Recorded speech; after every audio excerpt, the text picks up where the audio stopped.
మోసపూరితమైన మాటలతో మోసం చేస్తున్న కాంగ్రెస్ పార్టీ బీఆర్ఎస్ కలిసి అని చెప్పి ఆలోచిస్తున్నారు. ఇవి చర్చకు రావాలి. నిన్న కరీంనగర్ వచ్చిన కేసీఆర్ సార్ నేను చెప్తే కదా, కలుగులో ఎలుక ఆకలి బయటకు వస్తుందని చెప్పని, ఎన్నికలప్పుడే కేసీఆర్ ఫామ్ హౌస్కి వెళ్ళి బయటకు వస్తాడు, మళ్ళా పోయి ఫామ్ హౌస్ వస్తాడు. ఎలుక పోయి ఆ పొక్కలు చూస్తుంటే ఫామ్ హౌస్ పోయి కేసీఆర్ వస్తాడు. ఇది కేసీఆర్ పరిస్థితి. నిన్న చెప్తుండు మోడీ గారట ఎమోషనల్ బ్లాక్ మెయిలర్ అట. నీకంటే పెద్ద బ్లాక్ మెయిలర్ ప్రపంచంలో ఇవ్వలేడు.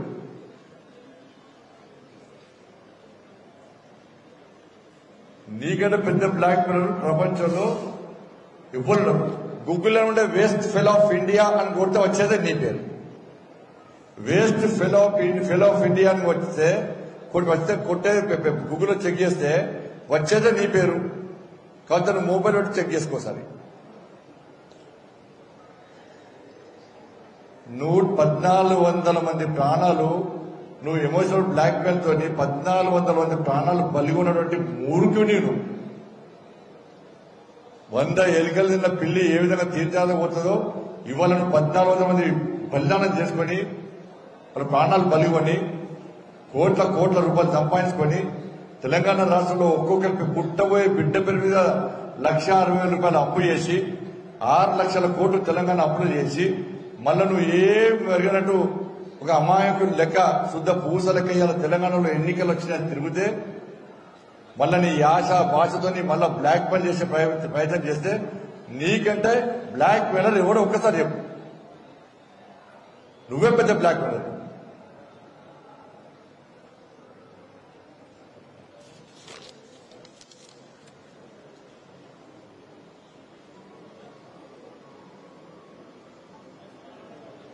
ఇలా పుల్వామా సర్జికల్ స్ట్రైక్ చెప్పి 10 సంవత్సరాలు గడిపించాడు భారతీయ జనతా పార్టీ.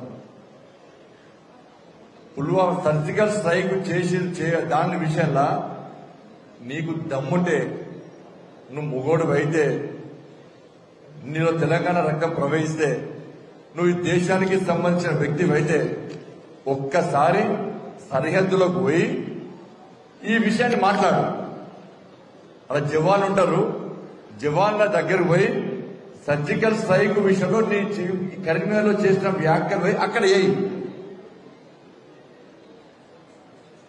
లేకుంటే దేశభక్తుల దగ్గరకు పోయి సర్జికల్ స్ట్రైక్ గురించి మాట్లాడు. దొరకబట్టి కట్టేసి కాల్చి పడేస్తాను నేను. కాల్చి పడేస్తాను నేను. ఒక బొక్క దొరకదు నేను.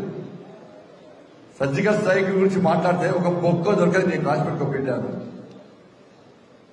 వీర సైనికుల త్యాగాలను కూడా, అమరవీరుల త్యాగాలను ఏ విధంగా పనిచేస్తావు, వీర జవాన్ల త్యాగాలను కూడా నువ్వు ఇలా విస్మరిస్తున్నావంటే, హేళన చేస్తున్నావంటే నువ్వు ఏ దేశానికి సంబంధించిన భక్తులో చెప్పు ఫస్ట్.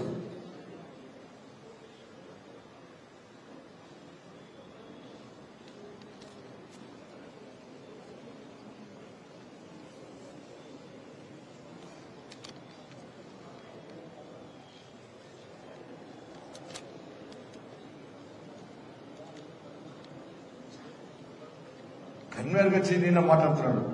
కరీంనగర్ ప్రజల గుండెలకు గుణపాలకు వచ్చింది నువ్వు.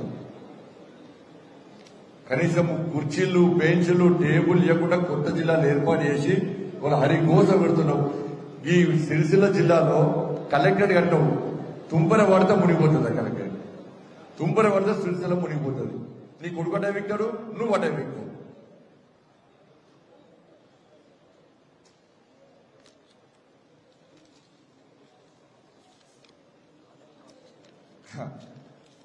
పెద్ద అవినీతికి అధిపతి నువ్వు. ఆ సామ్రాజ్యానికి అధిపతి నువ్వు. కాళేశ్వరం గురించి మాట్లాడుతున్నావు.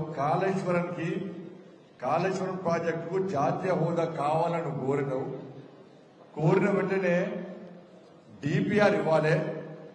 డిపిఆర్ ఇస్తే అన్ని విషయాలు పరిశీలిస్తాం, జాతీయ హోదా ఇచ్చే అంశాన్ని పరిశీలిస్తామని చెప్పి కేంద్రం అనేక సార్లు డిపిఆర్ కోసం నీకు విజ్ఞప్తి చేస్తే నువ్వు డిపిఆర్ ఇవ్వకుండా జాతీయ హోదా రాకుండా అడ్డుకున్నటువంటి మూర్ఖుడివి నువ్వు. డిపిఆర్ ఇస్తే నీ దొంగతనం బయటపడుతుంది. 30,000 కోట్ల ప్రాజెక్టును 1,30,000 కోట్లు ఏ విధంగా చేస్తావు నీ బండారం బయటపడుతుంది. ప్రజలు చీ అంటారు నేను అని చెప్పి భయపడి డిపిఆర్ ఇవ్వకుండా మోసం చేసి తిరిగి కేంద్రాన్ని బదనా చేసే ప్రయత్నం ఇలా చేసిన విషయం ఇవాళ గుర్తుంచుకోవాల్సి వస్తుంది. ఇలా ఎటు కాకుండా ప్రాజెక్టు పోయిందంటే నిజంగా ఆ రోజు కేంద్ర ప్రభుత్వం జాతీయ హోదా ఇస్తే ఇలా ప్రజలు నవ్వుకుంటారు. అరే కేంద్రం ఏం చూడకుండా కనీసం ప్రాజెక్టు వివరాలు తెలుసుకోకుండా ప్రాజెక్టు డిపిఆర్ చూడకుండా కూడా జాతీయ హోదా ఇచ్చింది ఇదేం కేంద్ర ప్రభుత్వం అని చెప్పి నవ్వుల పాలయ్యే ప్రమాదం లేదు. ఇవాళ నవ్వుల పాలు అయితే ఇవాళ కాళేశ్వరం ప్రాజెక్టు గురించి అది పనికిరాని ప్రాజెక్ట్ అని చెప్పి ఇవాళ నిపుణులు చెప్తున్నారు. దాన్ని చిన్న సమస్యగా సృష్టించే ప్రయత్నం చేస్తున్నావు. ఇక దాని గురించి కాంగ్రెస్ పార్టీ ఏం మాట్లాడలేదు. విచారణ కొంచెం టైం చేసి తీసుకెట్టింది అయిపోయి కదా. కాళేశ్వరం అడిగెక్కింది, ఫోన్ ట్యాప్ అమెరికా ఎక్కింది, ఫోన్ ట్యాపింగ్ కేసు అమెరికా ఎక్కింది. ఫోన్ ట్యాపింగ్ గురించి మాట్లాడుతున్నారు. పైసలు మొత్తం కరీంనగర్ ఖర్చు పెడుతున్నారు, కరీంనగర్ పార్లమెంట్ ఖర్చు పెడుతున్నారు. ఓటుకు 2,000 ఇస్తారట. ఇంతకుముందు ఇంకా చెప్తున్నాడు 100 రూపాయలు నోటు ఇస్తున్నారు, ఇచ్చి దాని సీరియల్ నెంబర్ రాసుకుంటున్నారు. సీరియల్ నెంబర్ 1 ఫలానా షాప్ పోయి మందు బాటిల్ కేసు తెచ్చుకోరి, బీర్ల కేసు తెచ్చుకోరి. సీరియల్ నెంబర్ 2 ఫలానా వైన్స్ కోరి, ఫుడ్ బాటిల్ తెచ్చుకోరి. సీరియల్ నెంబర్ 3 ఫలానా బెల్ట్ షాప్ పోయి మందామూరి. ఇదే పరిస్థితి అలా కాంగ్రెస్ పార్టీ. ఇవన్నీ ఫోన్ ట్యాపింగ్ కేసు పైసలే. ఇద్దరు పైసలు ఇస్తే పబ్లిక్ తీసుకుంటారు. ఎందుకంటే మన ఫోన్ ట్యాపింగ్ పైసలు మళ్ళీ మా మీద కేసులు అయ్యాయని చెప్పి.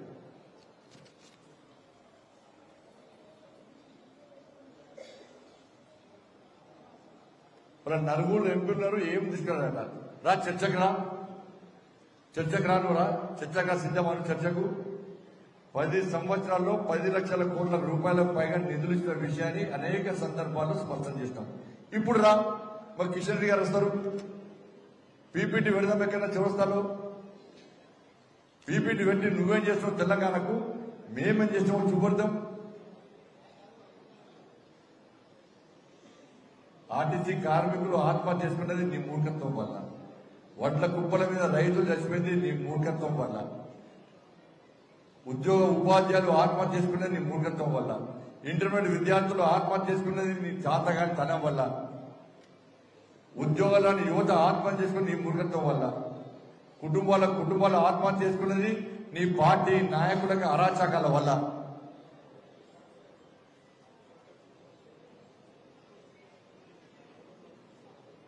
ఎస్సీ ఎస్టీ బీసీ వర్గాలు మొత్తం వరికోసపడ్డది నీ పాలనలో. అగ్రవర్ణాలు పేదలు ఇబ్బంది పడ్డది నీ పాలనలో. దేశంలో ఏ రాష్ట్రంలో లేని విధంగా నీ హయాంలో ఆత్మహత్య జరిగింది కాదు. ప్రజలు ఇబ్బంది పడ్డారు నీ హయాంలో.